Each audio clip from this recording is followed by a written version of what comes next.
Thank you, Madam Speaker. Thank you. I rise today to speak on the Making Life More Affordable for Canadians Act. Now, this is an act that was made necessary by a decade of economic mismanagement by the Liberal government. So why are things unaffordable for Canadians? Well, inflation is up. Let's take a look at the cost of groceries, 3.8% inflation year over year, as according to Stats Canada April figures, which is twice the aggregate inflation for the same period for the whole economy, the Consumer Price Index.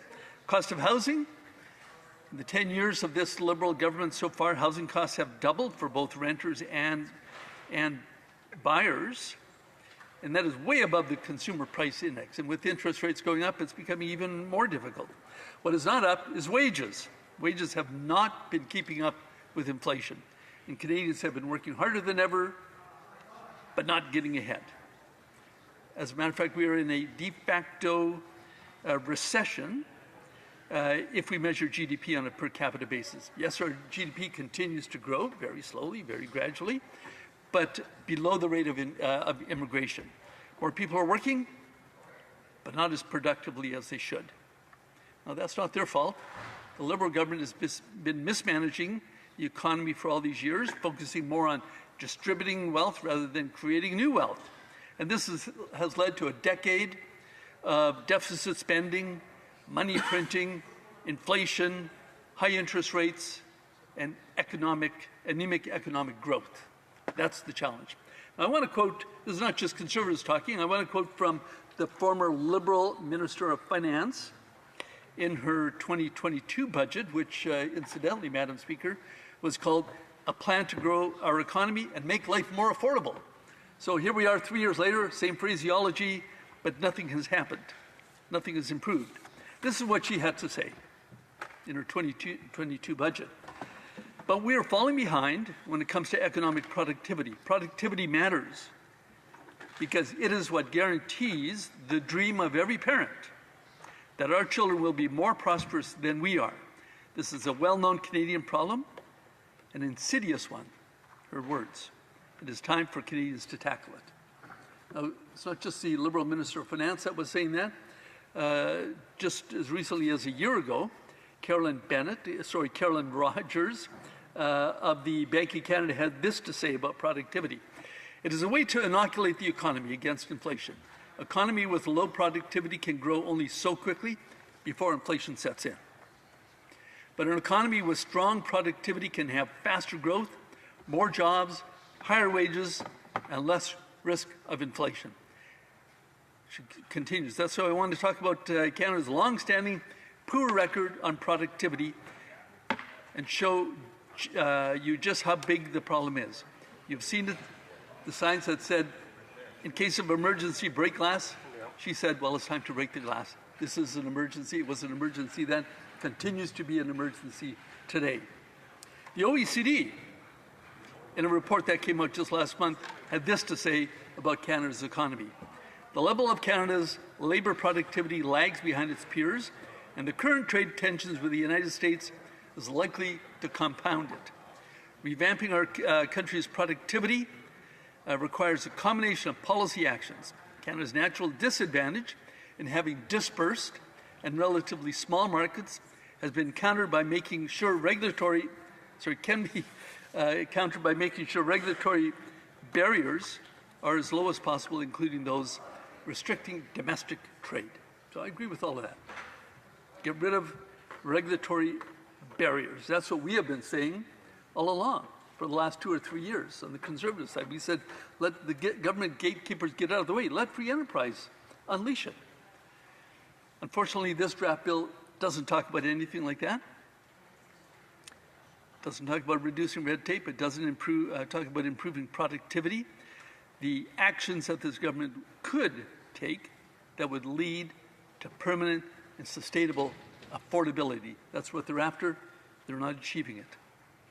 But, Madam Speaker, this bill does talk about lowering taxes, and we don't disagree with that.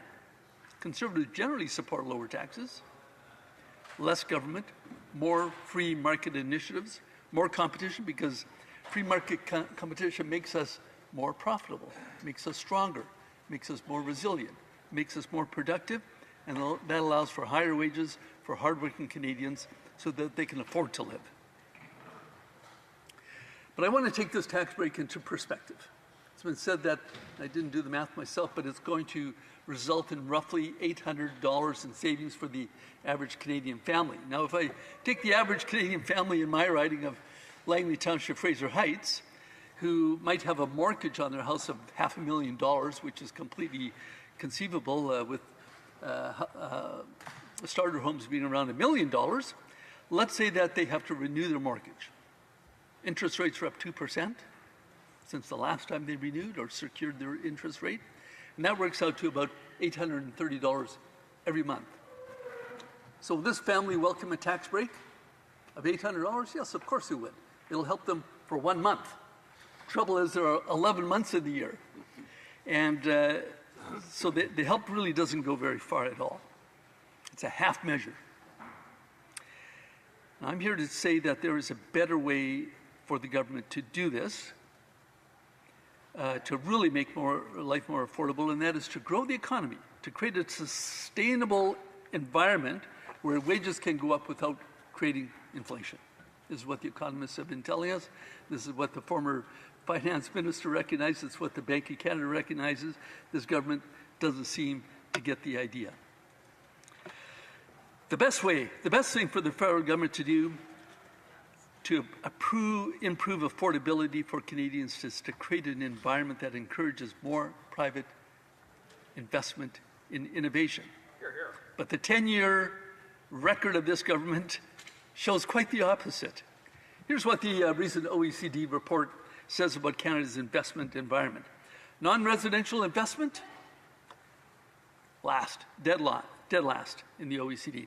Intellectual property investment, second to last.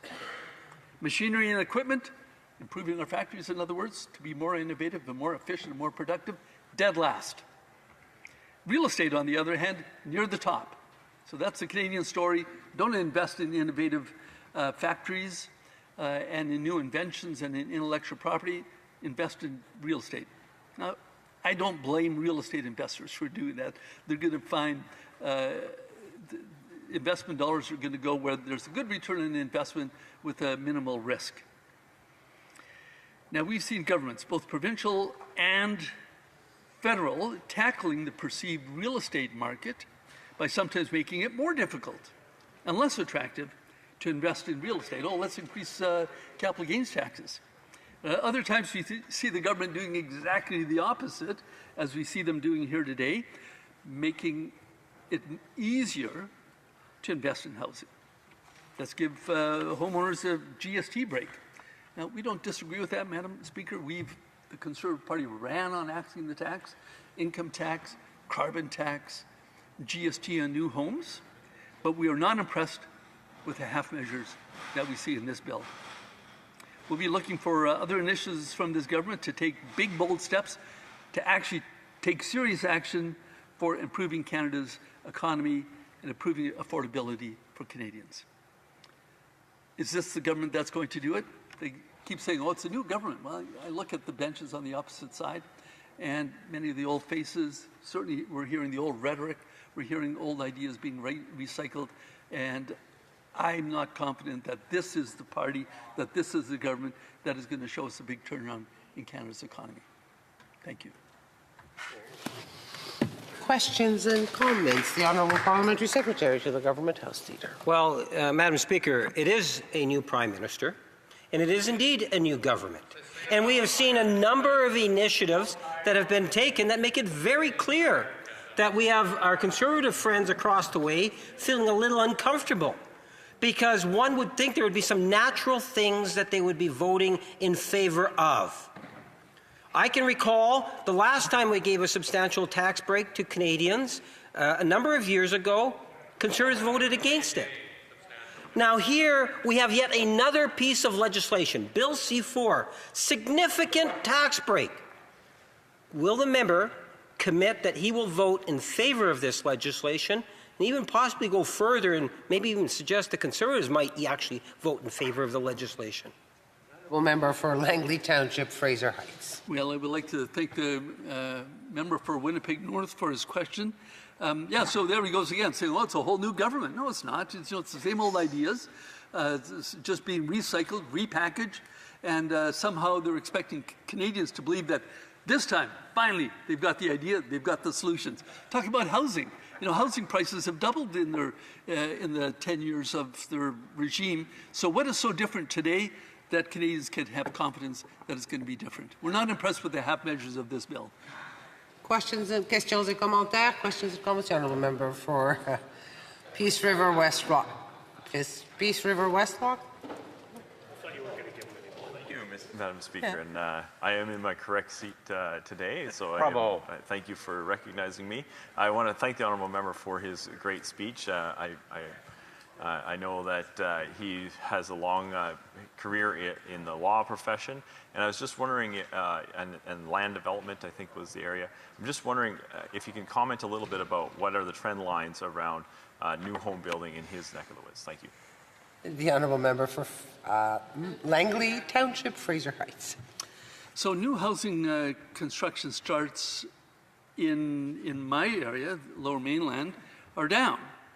Might be a little bit of a blip up right now. I'm not quite sure exactly what the latest trends are, but a combination of bad legislation from both the federal government and the provincial NDP government have not been helping. We just wish that the government would stay out of the way, encourage private enterprise to take care of the housing problem. I think it would happen in a balanced economy. Thank you.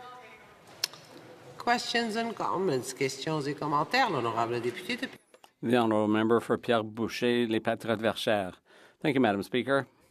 My colleague is surely one of those who voted in favor of this government tabling a budget before summer, because that's one of the things that both the Conservatives and the Bloc were calling for.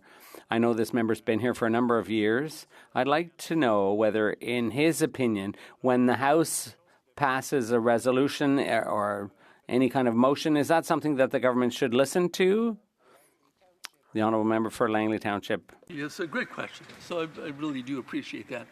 Absolutely. This is the way Canadian democracy works. We get voted to this House of Commons.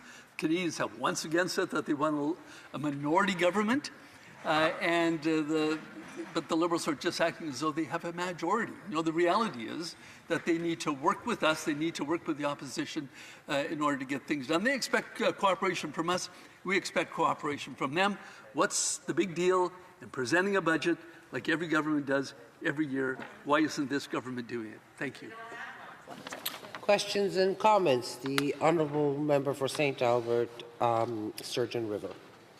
Thank you, Madam Speaker. We saw $500 billion of new spending without a budget, and the Prime Minister speaks about a new fiscal discipline, except that over the next 4 years, the plan is to borrow more and run even bigger deficits than Justin Trudeau's government planned to do. So it seems to me that we have a continuation of the very same costly policies of spending and borrowing that so greatly contributed to the cost of living crisis that Canadians now face. Would the member agree? The Honourable Member for Langley Township, Fraser Thank Heights. you. I think that's a very good summary from my colleague from Edmonton, St. Albert, as to what the problem is with Canada's economy after 10 years of Liberal governance. Spend, spend, spend. We were somewhat optimistic that the new Prime Minister, with a degree in economics, might understand the economy better than the previous. To remain there.